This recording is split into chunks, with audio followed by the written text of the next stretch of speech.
They're all at it. The car makers, that is, Peugeot included, with the 2008, bringing compact SUVs to market, more rugged, more space, with the delicate styling of a supermini. What's not to like? Based on the 208, there are similarities in the design, including swept-back headlights and chrome touches, with the added ruggedness of plastic cladding, an increased ride height, and it is longer overall.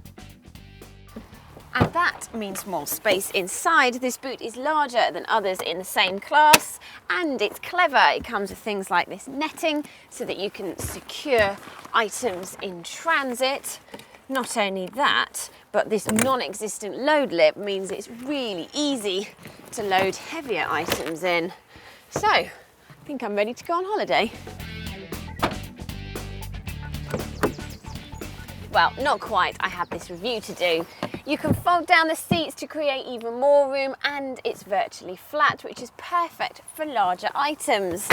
And then, because the overall length of the vehicle is longer than the 208, it means that it's very comfortable in the back, even for tall passengers, because there's plenty of legroom and a decent amount of headroom.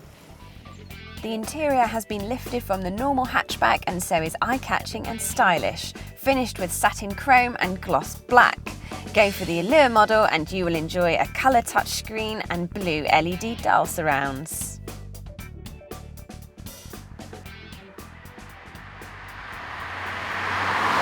This compact SUV has the same small steering wheel as the regular hatchback, giving it a slightly sporty feel. Don't think it's going to be quite as agile as the 208 though. It obviously has more roll in the corners and is slower to respond to your inputs. However, for what it is very good, and it's quiet at motorway speeds. In fact, in some ways it is better because ride comfort has been improved. There will be no complaints about fuel economy either, because the most economical diesel returns 74.3 miles per gallon with the automatic gearbox and emits just 98 grams per kilometre of CO2, and that means free road tax.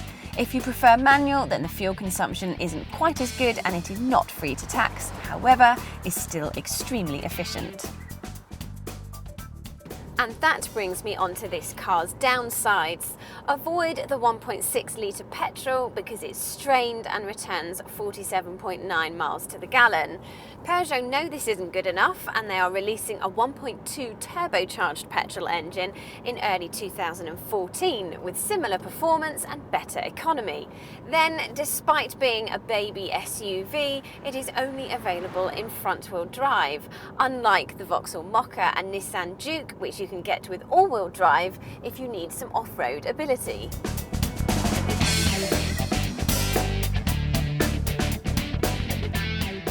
But that won't bother most people, and if you like the 208 but fancy a bit more space and ruggedness, why not add another zero and go for the 2008?